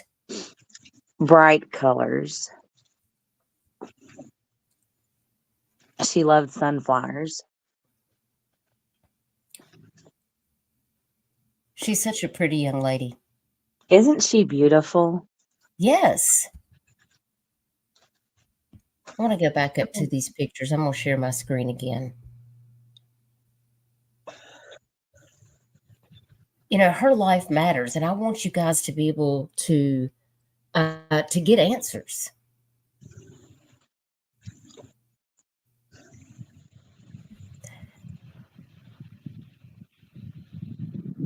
I could look at her all day long. Did she have a good relationship with her family when she was growing up? I mean, you said that she kind of had a mind of her own, but did she go through anything in her childhood that was stressful that led to any of her issues that you felt like that she dealt with in life? Or you just think she got in with the wrong crowd of people, like Ren Hendrickson? No, she did not have a Cosby Show upbringing by any means. There was abuse by her stepfather, my sister's second husband. That's not good. Was she back on drugs before she met Ren, or did that happen after she started talking to him again?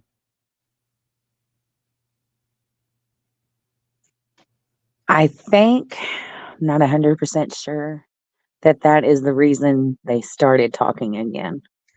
That she was looking for a score and just go straight to the source, I guess, is what she was thinking. I don't know if you can see chat, but there is a lot of people putting sunflowers in the chat for Samantha. Let's go over here and take a look at it. Ghost, this is in Graves County, Kentucky. That's beautiful, guys. Thank you so much. She is a pretty girl, Jules. Yes, Michelle. And that's why it's important that we find her. Because she deserves to have closure. Samantha is not getting closure right now, and neither is her family. And what if these people did actually participate in something? I mean, okay, so maybe they didn't straight out murder her, but there's always reckless homicide. which would be, what if they gave her some drugs and she overdosed? I mean, there's all different kinds of things that you have to look at in this situation, and their behavior, this whole story that is just filled with nonsense that doesn't even make any sense. I mean, it screams guilty knowledge. Yes. And I just want to understand why Kentucky State Police hasn't taken this case to the next level. And that's a good question that you can ask Graves County. Put me in touch with somebody with the Kentucky State Police. I really feel like it's time that they take over this case and see what kind of response you get.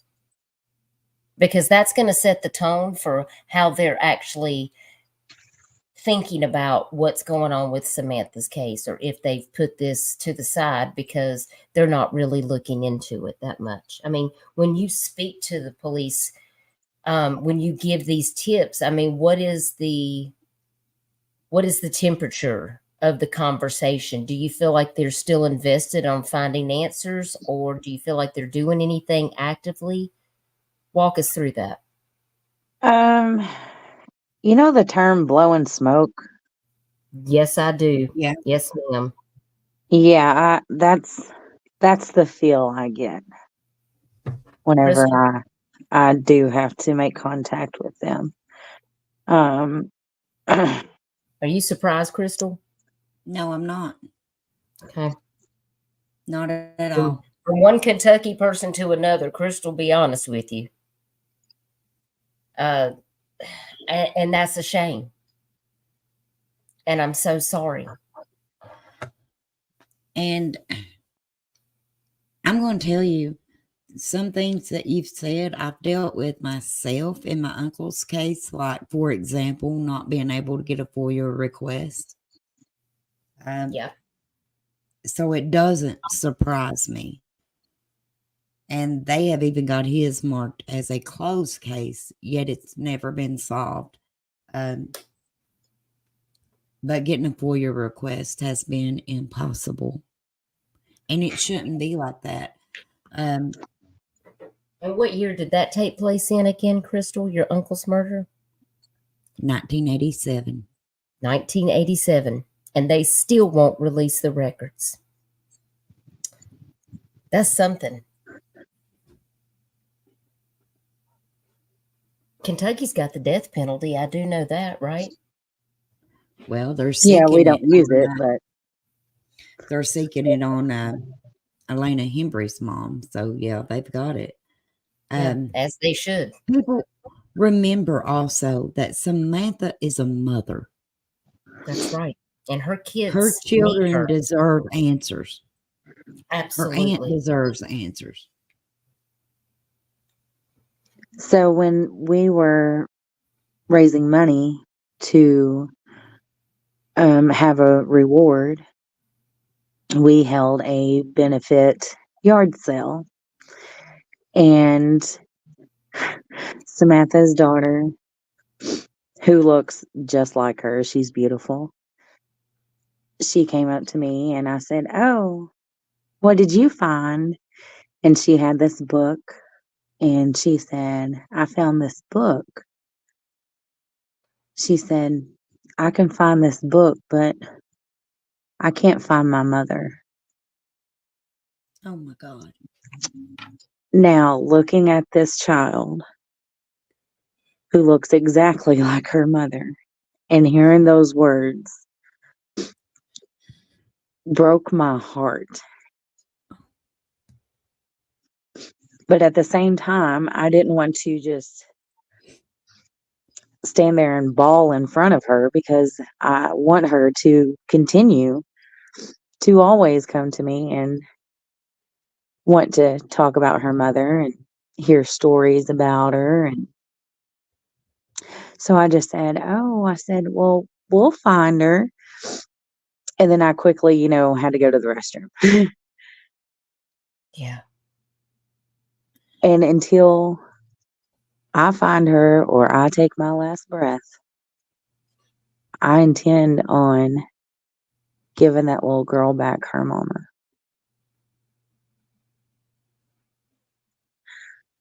Samantha's You are mother a just wonderful person. Samantha's mother just recently passed. We had her memorial service on December the 30th. Oh, I'm so sorry to hear that. And I wanted nothing more than to be able to go to my sister and say, hey, come on, we found her. And I didn't get to do that either.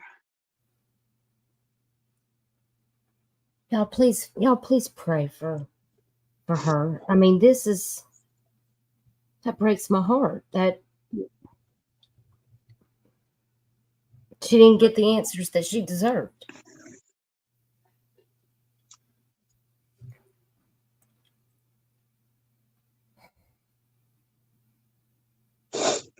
Now, I know at one time Samantha's sister, I believe, was over the Facebook group. Is that correct? Yes. Okay. But then I think she stopped posting, and then I started seeing you post on the Facebook group. How is her sister doing? Is she doing okay?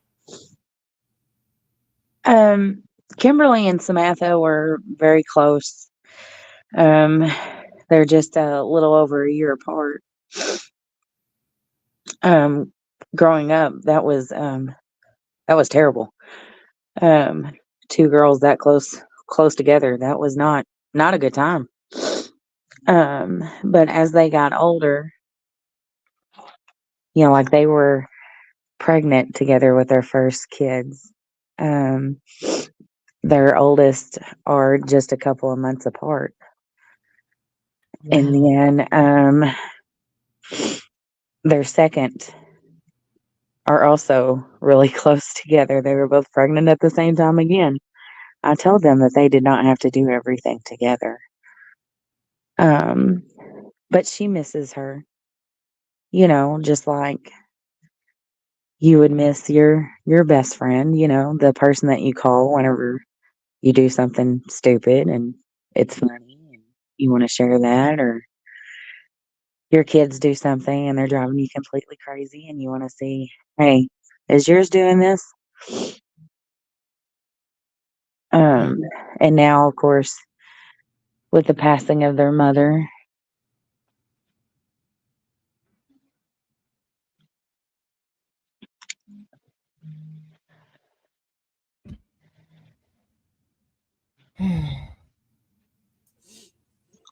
I just hope that we can find the answers that your family deserves.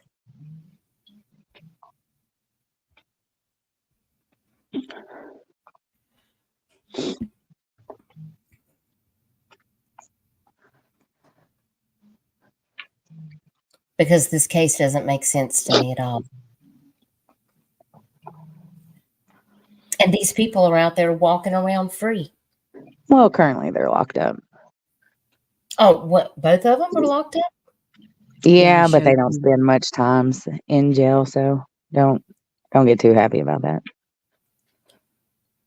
It's just unfortunate that the police see their record, and I'm sure they know that something nefarious happened. And I do have a lot of questions about the blood samples that was taken, like why they're not usable. Was it not human blood? Was it not enough blood sample? Was it dried and old and it couldn't be used? I have a lot of questions about that. And I want to know why the Kentucky State Police has not taken the reins over this case. Is there anything that you want to share about Samantha or her missing case with everyone that's here right now, or anyone that may watch this live stream on the replay or see this live stream in the future? Is there any information that you want to let people know? Well, first and foremost, She matters. She deserves to be found. Talking about her case, keeping it out there, someone will see it, and they could bring me or the sheriff's department the tip that puts the whole puzzle together. The $10,000 reward is for the arrest and conviction of those responsible, or the location of her.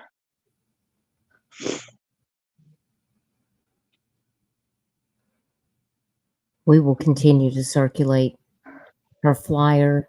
If there's anything that we can help you with, please don't hesitate to reach out. Or if you have any other information, or if you ever want to come back and do a future live stream here on this channel to talk about Samantha or share information that you think will help bring justice to her case, you can contact me anytime and I'll be happy to set up a live stream. Thank you so And the much. same goes for me. Yeah, I really appreciate you just taking the time out of your Friday evening to come over here and share all of this information with us about your niece. She's a beautiful young lady, and your family deserves answers, and her children deserve to have answers, and she deserves justice. Yes, and I can't wait for the day where that happens. We are supporting you 100%. If you guys are not over on the Facebook group for Samantha Sperry, let me look up I'll that drop the group. link. I'll You drop got the it? link. Yeah. Okay. Bristol's got it. She's going to get it in chat for you.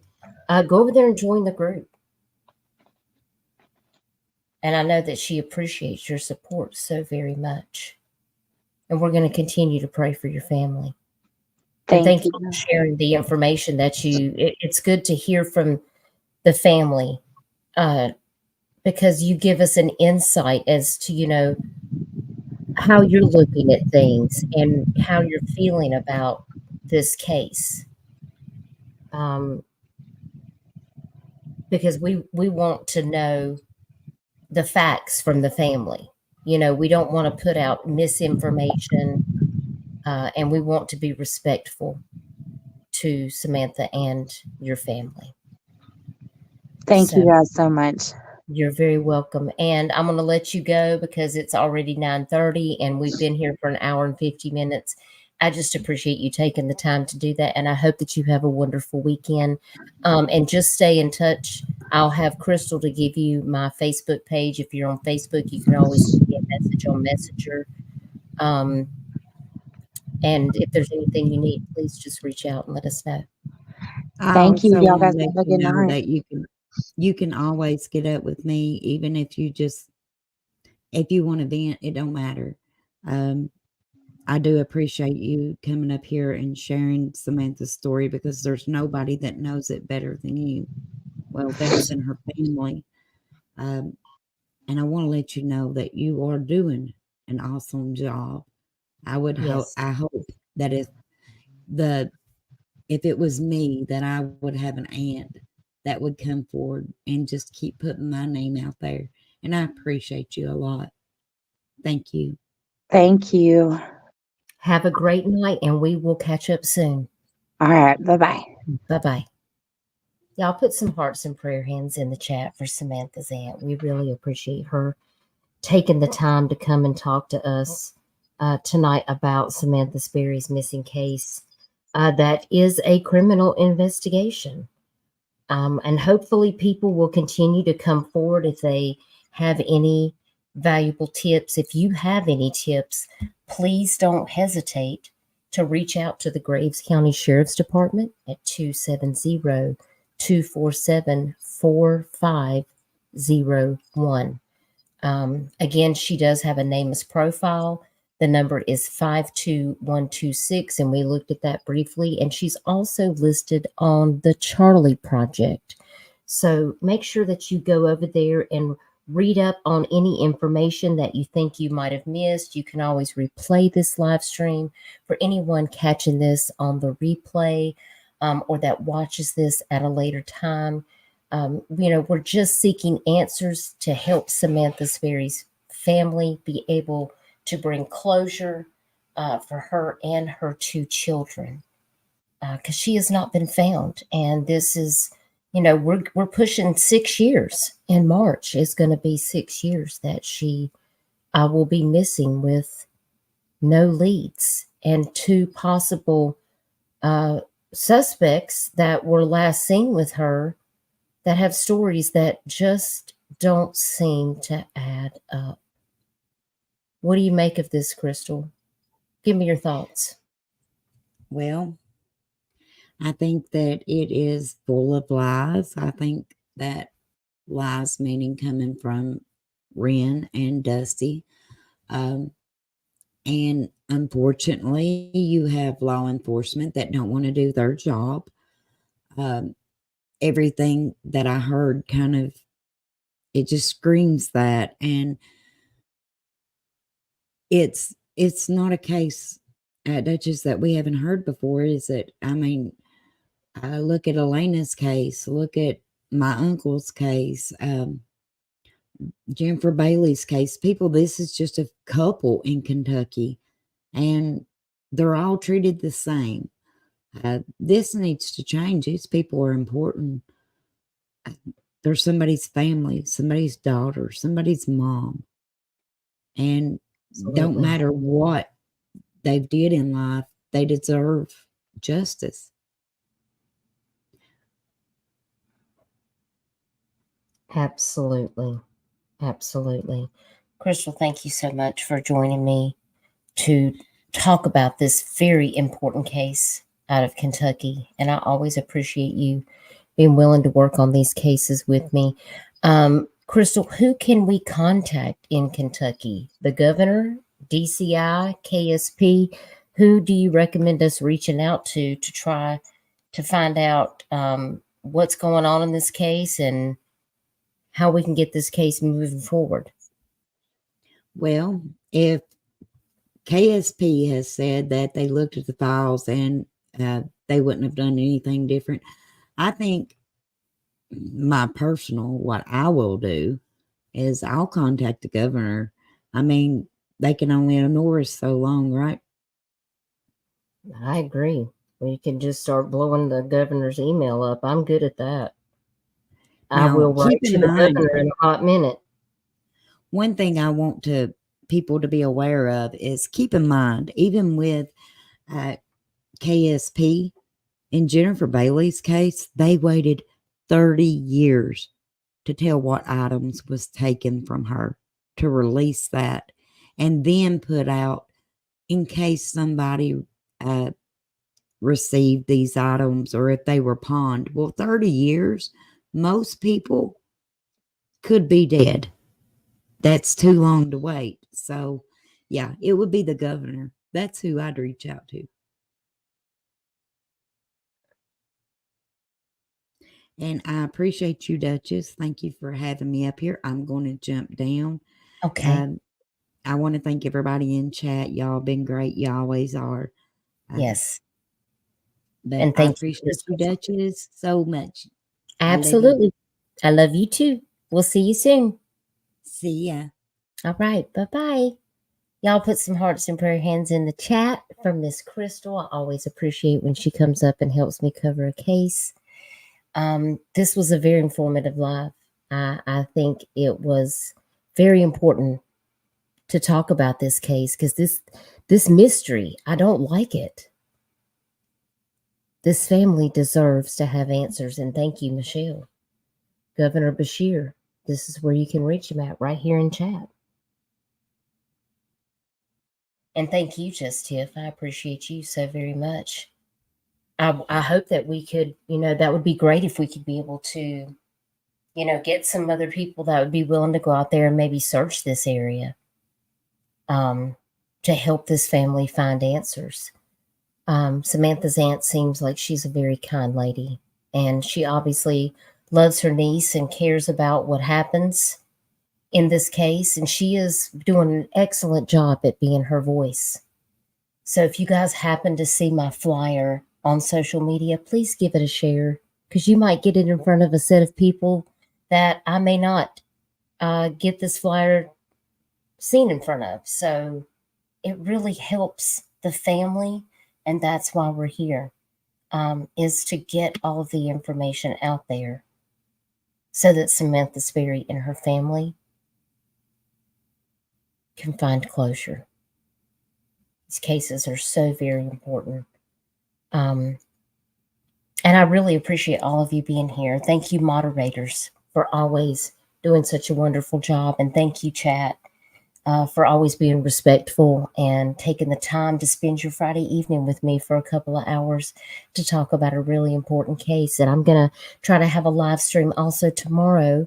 We're going to be talking about some missing cases out of South Carolina. There is a lot of people missing. I got 4 notifications of people that went missing today alone. So I've been working on flyers and just planning some different live streams. So I'll probably go live during the day sometime tomorrow, just for, an hour or two, to just kind of give you guys some flyers and update you on some things that's going on in South Carolina. I just got a notification from a friend that sent me an article that a 14-month-old is in the hospital in Florence County, South Carolina, after being mauled by 8 pit bulls. This was just an hour ago. The child is in surgery, and they think that hopefully that she'll recover. So I just wanted to let you guys know that, because we need to pray for this child. That really scares me. So, there's a lot of different cases and stuff that's going off in my state that I want to, just shed some light on, and I will be able to update you more tomorrow when we find out more about this 14-month-old. I really hope the child pulls through surgery.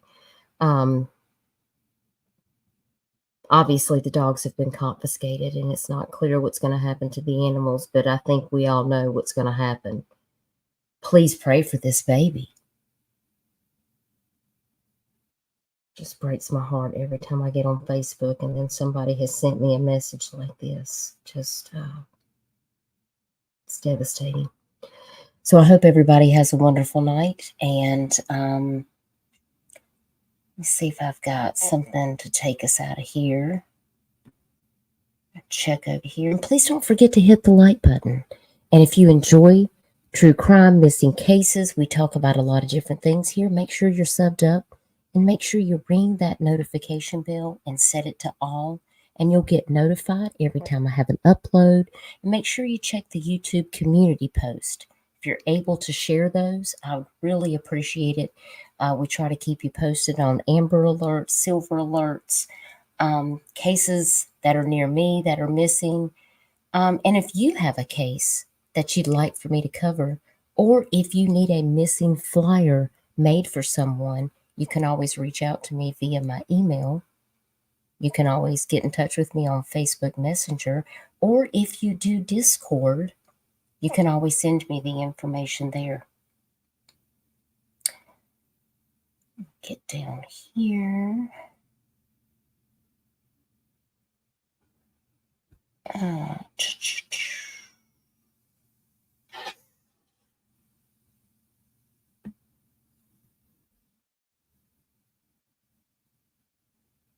All right, guys. Well, you take care. And I'm going to see if I can find us a little something to take us on out of here.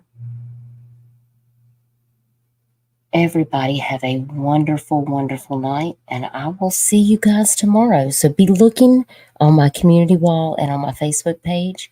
And I'll be sure to share the live stream link there. So, but hopefully you'll get your notifications. So make sure your notifications are turned on. And I'll catch you guys later. Take care, y'all. Bye now.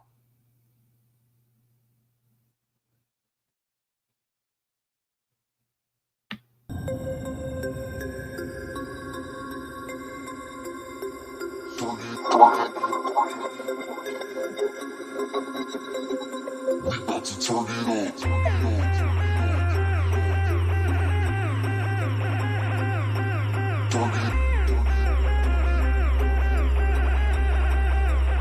We about to turn it on. Turn it on. Turn it on.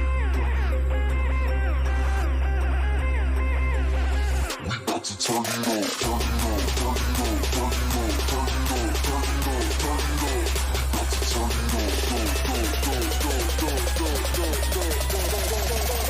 on. We about to turn it on. We about to turn it on.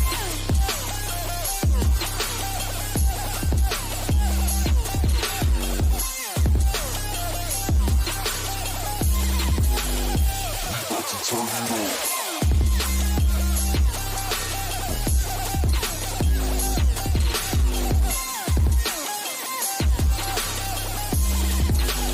We about to turn it on.